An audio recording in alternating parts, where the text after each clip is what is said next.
后来，这个中国的解放军一台军机搁飞来乱，网络顶有一段疑似是咱的空军话话广播流出来，因甲这个中共的军机来话讲，你已经进入阮的领空，要求伊马上爱回转脱离。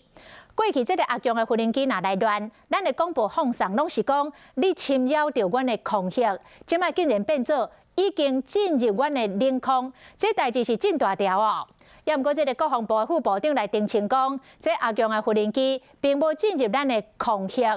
那呢，这段广播是飞行员讲唔对去，也则是一段造假广播咧，引发着讨论。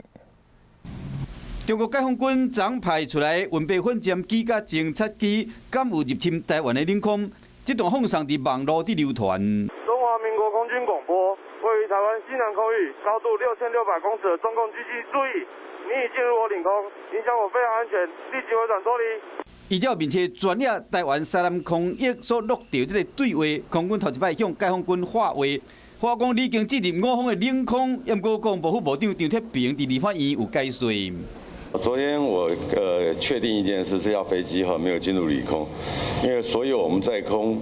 或对海的一些它的基建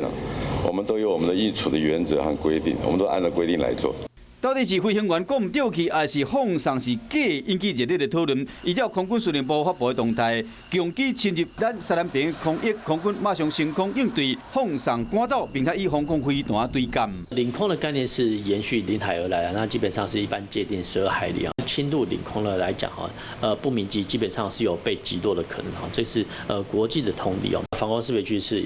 一个国家单一片面的划定。到昨为止，中共的军机侵入台湾的领空有13天，空军出动了放送赶走有32摆，两岸对立紧张的情势，伫短时间内恐惊无法度化解。